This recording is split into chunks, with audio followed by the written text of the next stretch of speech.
Desde la editorial nos encontramos con el contador Martín Caranta, especialista tributario, quien nos va a comentar los puntos más importantes a tener en consideración sobre los cambios en el régimen de regularización de activos y en el impuesto sobre los bienes personales, según el nuevo proyecto de paquete fiscal presentado en el Congreso.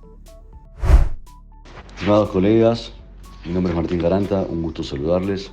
En esta oportunidad estoy con ustedes, invitado nuevamente por Thomson Reuters La Ley, para comentarles algunos puntos del proyecto de ley de medidas fiscales paliativas y relevantes que fuera presentado por el Poder Ejecutivo ante el Congreso el pasado miércoles 17 de abril del 2020.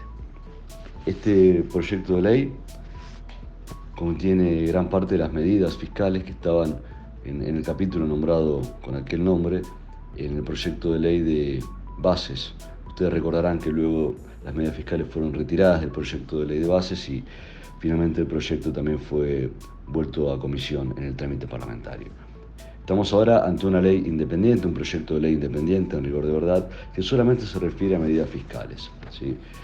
Contiene los elementos prácticamente idénticos a los que contenía la ley de bases en cuanto a temas fiscales, es decir, un régimen de regularización de obligaciones tributarias, aduaneras y de la seguridad social, un régimen de regularización de activos, modificaciones al impuesto a los bienes personales, modificaciones al régimen de cuarta categoría de sujetos en relación de dependencia y también algunos temas que impactan en los autónomos, en lo que respecta al impuesto a las ganancias, y también contiene otras medidas fiscales, ¿sí?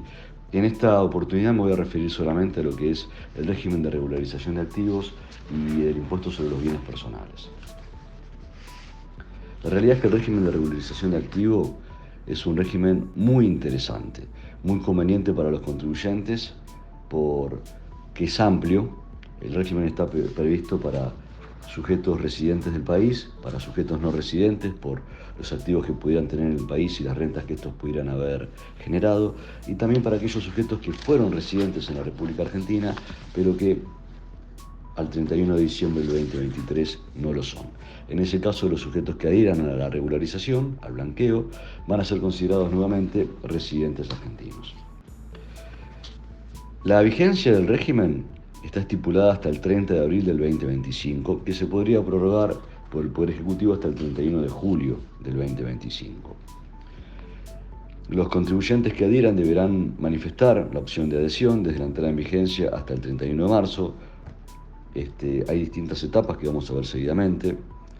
La declaración jurada de blanqueo habrá que presentarla también en una forma posterior a la manifestación de adhesión. El contribuyente que adhiera deberá presentar una declaración jurada con los plazos que define el proyecto de ley para cada etapa, y habrá 3 etapas. La fecha en la cual se manifieste la adhesión para ir al régimen definirá la etapa en la que el sujeto se encuentra, ¿sí? Y las etapas son muy interesantes porque ellas definen la alícuota del impuesto especial para la regularización de los activos. Las etapas son 3, como les dije. La primera es hasta el 30 de septiembre del 2024, la segunda hasta entre el 1 de octubre y hasta el 31 de diciembre del 2024, y la tercera desde el 1 de enero del 2025 y hasta el 31 de marzo. Recuerden ustedes que las fechas se pueden prorrogar hasta el 31 de julio. Cada etapa también lo que tiene es las fechas que les mencioné, límites de cada etapa, definen cuándo hay que realizar la adhesión y también cuándo hay que realizar el pago adelantado obligatorio del impuesto especial, que como mínimo tiene que ser del 75%. Ahora, entre la manifestación de adhesión y la finalización de la etapa, lo que está previsto es una fecha para que el sujeto presente la declaración jurada, ¿sí? Y pague también el saldo del impuesto, es decir, la diferencia entre el 100% del impuesto y el 75% del pago adelantado obligatorio. En la primera etapa, esa fecha límite será hasta el 30 de noviembre del 2024, en la segunda etapa hasta el 31 de enero del 2025, y en la tercera etapa hasta el 30 de abril del 2025, y recuerden ustedes que se puede prorrogar, ¿sí?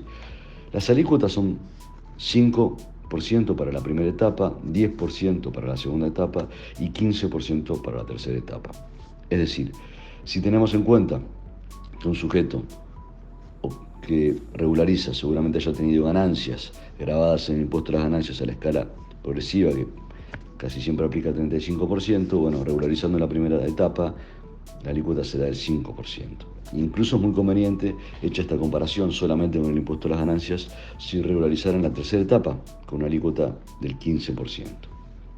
En lo que respecta a los bienes que pueden ser regularizados, todo tipo de bienes, prácticamente, tanto en el país como en el exterior, ¿sí?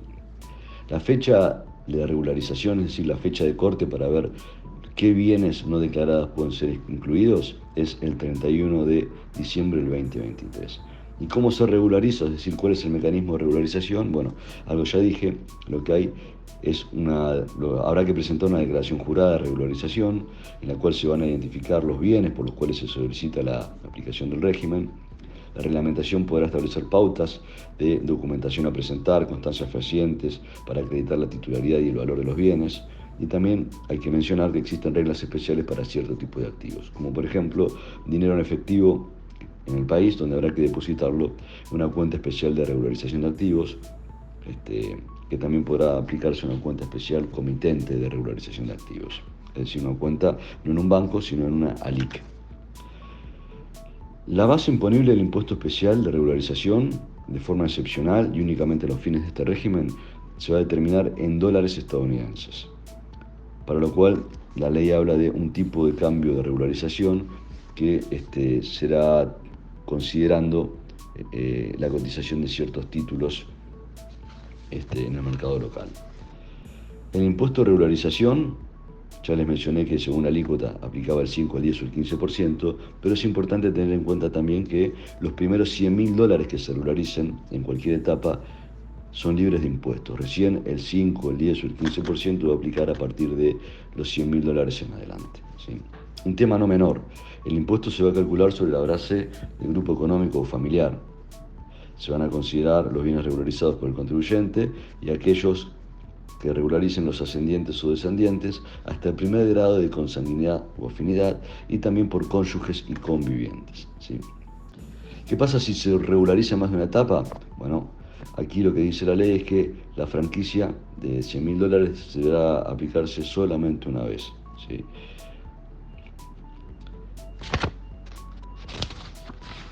Bien, en lo que respecta a la determinación y pago del impuesto, ya dijimos que como excepción para este régimen será en dólares.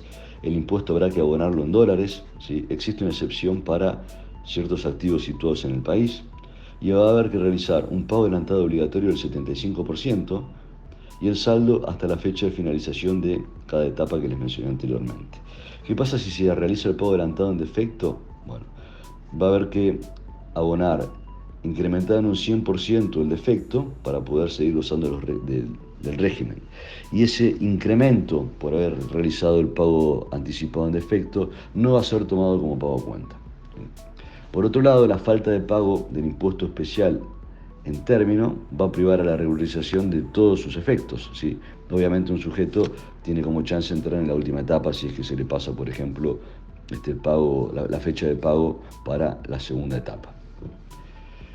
Existen ciertos supuestos especiales de exclusión de base imponible, esto es muy interesante para el caso de dinero en efectivo en el país o en el exterior, donde estos activos, si se depositan en una cuenta especial de regularización o en una cuenta comitente especial de regularización y se mantienen hasta el 1 de enero del 2026, van a ser libres de impuestos, ¿sí? Si se retira el dinero antes de esa fecha, se va a retener un 5%. Y también es interesante considerar que en caso que se realice el retiro de la cuenta especial para pagar el impuesto de especial de regularización, no se va a sufrir retención alguna. Ustedes recordarán que en la ley de bases, en el proyecto de ley de bases, estaba previsto la regularización de bienes registrados a nombre de terceros. Bueno, en este texto, en este proyecto, no se establece nada al respecto. Tampoco existen aspectos especiales respecto de la regularización de inmuebles, como se había en el proyecto, en las medidas fiscales que estaban en la ley de bases, ¿sí? Los efectos del régimen son los típicos de un blanqueo. Se liberan los incrementos patrimoniales por bienes no declarados, se liberan las obligaciones en el impuesto a las ganancias, en IVA, en bienes personales, por los bienes no declarados o por las rentas que hubieran generado. Y acá también es importante que este régimen libera las obligaciones sometidas en materia del aporte solidario y extraordinario de la Ley 27.605. La ley tiene un tapón fiscal, ¿sí? Los sujetos que regularicen bienes ante este régimen, sumados a los que posean con anterioridad, van a verse liberados de cualquier reclamo anterior, ¿sí? Por bienes no declarados al 31 de diciembre del 2023, ¿sí? Y acá lo que tenemos es que si la FIP detectase bienes no declarados, ¿sí?, que tengan un cierto margen, que será entre el 25 y el 10%, que se denomina como umbral mínimo, no van a perder los beneficios de blanqueo, solo van a perder los beneficios por aquellos bienes que poseyeran antes del 31 de diciembre o hasta el 31 de diciembre del 2023 y no hubieran sido declarados, ¿sí? O sea, es algo, estamos ante una suerte de tapón fiscal mucho más generoso de lo que fue el blanqueo de la ley 27.260, aquel blanqueo del 2016 que duró hasta marzo del 2017. En lo que respecta a bienes personales, lo que nosotros tenemos son algunas modificaciones en materia del impuesto. Es interesante leer el mensaje que contiene el proyecto de ley que se presenta al Congreso, porque lo que dice es que estamos ante una presión fiscal difícil de soportar por los contribuyentes, y que incluso hizo que muchos responsables de impuestos en nuestro país se trasladasen al exterior, se mudasen para no seguir soportando la carga fiscal que el régimen tributario, que el sistema tributario argentino contiene. Entonces, a dichos efectos, respecto a bienes personales, lo que se establece es, primero, la eliminación de las alícuotas diferenciales para activos situados en el exterior, después hay una reducción de alícuotas progresiva hasta el 2027, ¿sí? Por ejemplo, para el 2023 la alícuota máxima va a ser de un 1,50%, ¿sí?, y va a ir reduciéndose para que en el 2027 sea del 0,25%, ¿sí? Ustedes recuerden que por ley 27.702, bienes personales se prorroga hasta el 31 de diciembre del 2027. Por eso aquí la alícuota se establece hasta ese año. Bienes personales también lo que tiene es un régimen, unos beneficios a los sujetos cumplidores, es decir, a aquellos que no adhieran al sinceramiento o al régimen de regularización de activos, donde la alícuota de bienes personales se va a reducir para cada año un 0,25%, ¿sí? También lo que se recompone son los mínimos no imponibles de 100 millones de pesos para todo tipo de bienes, y para casa habitación 350 millones de pesos, ¿sí? Bueno, la realidad es que esto le da razonabilidad al impuesto. Y también hay algo muy interesante, que es un régimen especial de ingreso del impuesto a los bienes personales. Es un régimen individual, voluntario, donde se podrá pagar de una sola vez los impuestos vinculados con 2023 a 2027. O sea, el impuesto de bienes personales de estos años se paga de una sola vez, ¿sí? De alícuotas muy convenientes. La alícuota para aquellos sujetos que no regularicen bienes o para los bienes no regularizados será del 0,50%. Básicamente lo que tendrán que hacer es hacer un inventario de todos los bienes que poseían al 31 de diciembre del 2023, considerar las exenciones o mínimos que tiene la ley, multiplicarlo por 5 y aplicar la alícuota del 0,50. Y podrán tomar a cuenta todos los créditos vinculados con el periodo fiscal 2023. Aquellos sujetos que regularicen bienes podrán también adherir a este régimen de especial ingreso del impuesto a los bienes personales, pero acá tenemos una diferencia, ¿sí? Y es que a los bienes que regularicen al 2023, es decir, recuerden ustedes que el blanqueo considera una fecha de regularización hasta el 31 de diciembre del 2023. Entonces, a los bienes que regularicen por el blanqueo los van a multiplicar por 4, porque el blanqueo también libera bienes personales del 2023, entonces por eso lo multiplica la ley por 4, pero la alícuota va a ser del 0,50. Ahí, ahora advierto que cometí un error. Aquellos bienes que no se regularicen tributarán una alícuota para este régimen especial del 0,45 y los que regularicen del 0,50, ¿sí? También acá tenemos la necesidad de hacer un pago inicial no menor al 75% de impuestos, ¿sí? Y en definitiva estamos ante un régimen que podrá ser muy conveniente, sobre todo para aquellos sujetos que vean la posibilidad de aumentar su patrimonio en los próximos 5 años. Es decir, sujetos que están iniciando negocios que podrán ser muy rentables, o sujetos que están ante una situación laboral donde esperan que ciertos bonos le hagan una diferencia patrimonial interesante. Entonces con este régimen podrán realmente tener un beneficio. El resto de los sujetos que no están ante la expectativa de un incremento patrimonial en los próximos años, a los efectos de analizar o no la conveniencia del régimen, lo que deberían evaluar es, temas estrictamente financieros, ¿no? Es decir, cuál sería alguna otra oportunidad, alguna otra inversión que pueda darles una rentabilidad semejante, y también tener en cuenta cuál es la inflación esperada de los próximos años. Bueno, espero que este comentario les resulte de valor, de interés, y espero verlos pronto, encontrarnos pronto en un nuevo podcast. Muchas gracias, hasta luego.